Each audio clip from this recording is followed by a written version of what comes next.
गुरुदेव, यदि किसी व्यक्ति की मृत्यु हो जाती है तो उसका अगला जन्म हो जाता है या अपने कर्मानुसार किसी लोक को जाता है, तो महाराज जी फिर पितृ बनकर कैसे आते हैं? अगर कोई गलती हो जाए तो पितृ परेशान करते हैं, ये कैसे संभव है गुरुदेव? आप ये समझो, आप पितृ नाम दो, भूत नाम दो, कुछ भी नाम दो, अभी जो इनको बताया वो कर्म ही होता है। हमारा कर्म ही होता, कोई हमको परेशान नहीं कर सकता।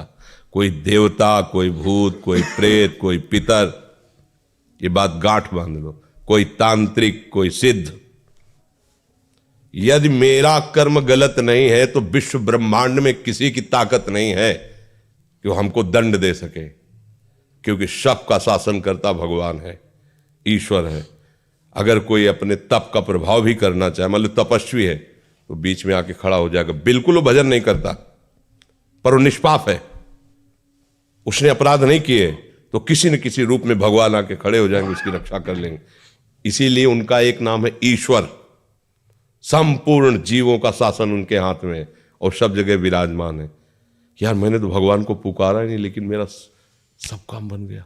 ऐसा फंस रहा था, ऐसा गिरने वाला था कि मर जाते, ये लोग फंसा लेते। ऐसा कौन बचाया?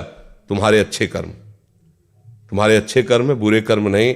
मैं तो फूंक फूंक कर पैर धर रहा हूं, जब से मुझे होश, कोई गलती नहीं हुई हमसे। हमारी दुर्दशा लोग कर रहे हैं, हमारी दुर्दशा इससे हो रही, उससे, कोई दूसरा नहीं है। बोले तुम्हारे कोई चक्कर है? ऊपरी चक्कर है, लोग ऐसे कहते हैं। वो अरे ऊपरी और भीतरी, केवल तुम्हारे कर्म का चक्कर है, दूसरा कोई नहीं है। वही कर्म भूत बन करके तुम्हें सताएगा, वही कर्म पितर बन करके, वही कर्म ग्रह बन करके सताएगा, कोई नहीं सता सकता। जो पे कृष्ण चरण मन अर्पित तो कर है का नवग्रह रंग, रंग माने भिखारी। ये भिखारी नवग्रह तुम्हारा बाल बांका भी नहीं कर सकते यदि कृष्ण चरणारविंद में चित्त लगाए हो। और सब ग्रह तुम्हारे अनुकूल है और प्रभु से तुम विमुख हो तो कोई तुम्हारी रक्षा नहीं कर सकता, तुम्हारे कर्म तुम्हें नष्ट कर देंगे। ये सिद्धांत सबकी समझ में नहीं आता है। अगर समझ में आ जाए तो भूल जाओ कि कोई पितर है, कोई भूत है, कोई प्रेत है। वही है, वही, दूसरा कोई नहीं है। वही तुम्हें दंड देने के लिए कभी भूत बन जाते हैं, कभी मृत्यु बन जाते हैं, कभी नाना प्रकार की घटनाएं बन जाते हैं। और इसीलिए उनका भजन करोगे तो असली रूप में आपको मिलेंगे प्रेमानंद स्वरूप, महान सौंदर्य समुद्र, करुणा समुद्र। वही नहीं कहते जो विमुख है, अधर्माचरण करता है, उसके लिए मैं काल रूप भयंकर हूं। भगवान ही कह रहे मैं उसके लिए भयंकर रूप हूं। देखो, भगवान का ही एकमात्र स्वतंत्र साम्राज्य है, वही बनने वाले, वही बनाने वाले हैं। बस सावधान होकर उनका भजन करो, कोई कुछ नहीं कर सकता। जब आप मान्यता करोगे कि पितर हैं, भूत हैं, तो उस रूप में मिल जाएंगे। जाकी रही भावना जैसी, वो आप बिल्कुल मान्यता हटा दो कि जो भी नाम रूप है हमारे प्रभु के ही हैं। हाँ, जो हमसे गलती हुई वो हम गलत हैं, हमसे पाप हुआ, हमसे अपराध हुआ, पर स्वामी हे नाथ आप कृपा करके क्षमा करो, कोई कुछ सता नहीं। देखो, किसी का अटैक जो होता है ना, हमारे तन पर होता है, हमारे मन पर होता है। देखो ना, मतलब कोई एक्सीडेंट हुआ तो तन पर हुआ, कोई ऊपरी चक्कर जिसे कहा जाता है वो मन पर होता है, भूतावेश, कोई भी आवेश मन पर। तो ये तन मन जब तक तुम अहंकार में हो तभी तक पीड़ा दे सकते हैं। अगर भगवान को समर्पित कर दिए, अब किसी की ताकत है? भगवान के समर्पित तन और मन को कोई घसीट कर ले जाए, ऐसा हो सकता? इतना वीर कोई पैदा हुआ है क्या? बस एक बात समझ लो, भगवान के आश्रित हो जाओ। वही भगवान ने गीता जी में कहा, पितरों को पूजने वाले पितर लोग को जाते हैं, भूतों को पूजने वाले भूतों को प्राप्त होते हैं, और मेरा भजन करने वाले मेरे को प्राप्त होते हैं। वही पितर बने, वही भूत बने, आप जिस भावना से उनको भजोगे वैसे ही आपको मिल जाएंगे। वही सब अपना विस्तार किए हुए हैं। ये बात समझ में आ जाएगी तो फिर बात, कोई परेशानी नहीं है।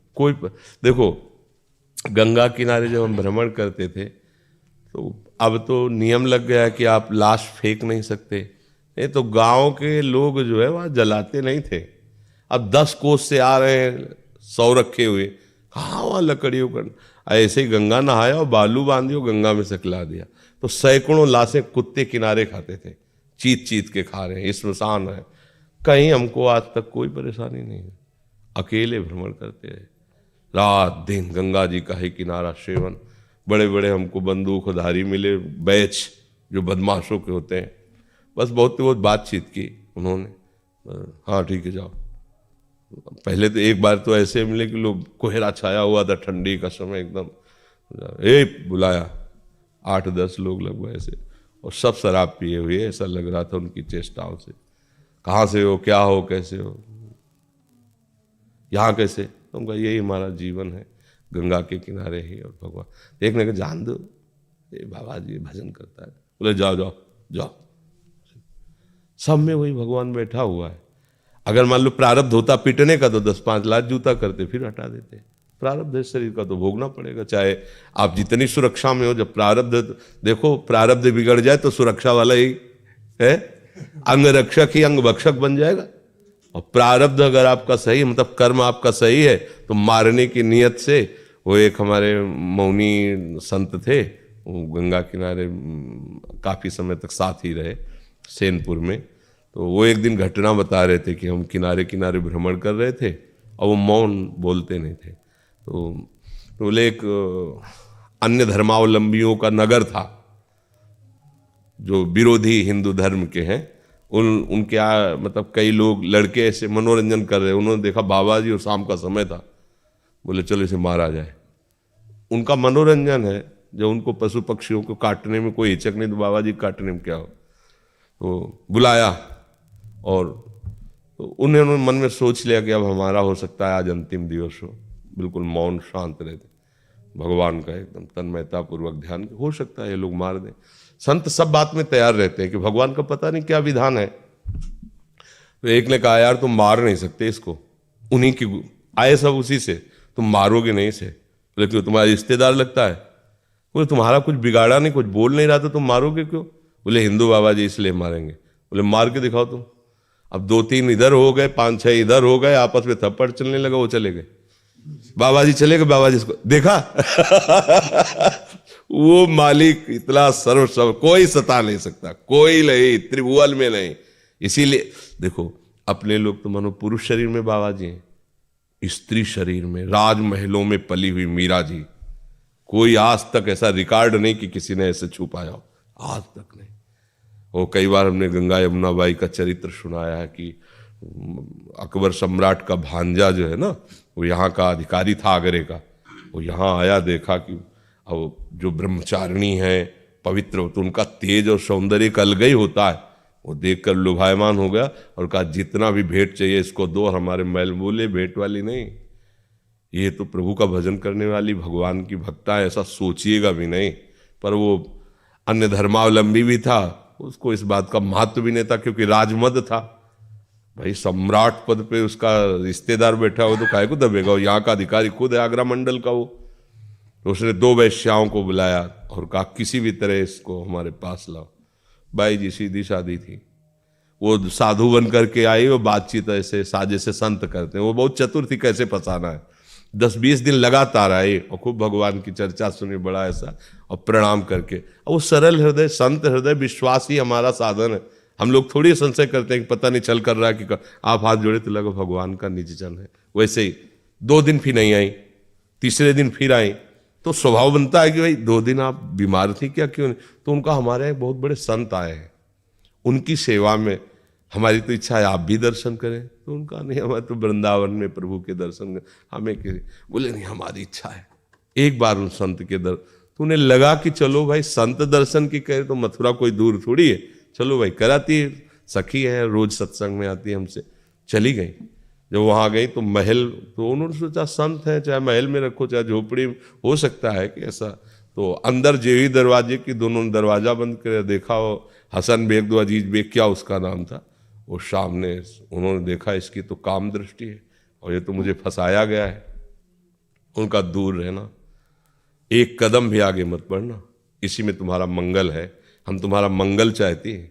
वो काओ ये भाषा है क्या समझने वाला, जो कुआ मदान मदना तुरुआ, कामी पुरुष कभी ये नहीं देखता कि धर्म क्या है अधर्म क्या है, परिणाम क्या होगा, कामी पुरुष नहीं देखता, क्योंकि कामना में अंधा हो जाता है। बेटी है कि बहन है कि क्या है ये सब भूल जाता है। कोआ मदांधो मदना तुरुआ, अंधों में अंधा कौन, बोले जिसको काम। अब वो तो वैसे ही आगे बढ़ा, बस वो श्री हरिवंश श्री हरिवंश श्री हरिवंश से आंख मूंद करके प्रभु का भयंकर सिंह प्रकट हो गया उसी बीच में। वो लिखा हुआ है रसिकल निवाल, और पैजामा गीला हो गया, मूर्छित होके गिर पड़ा।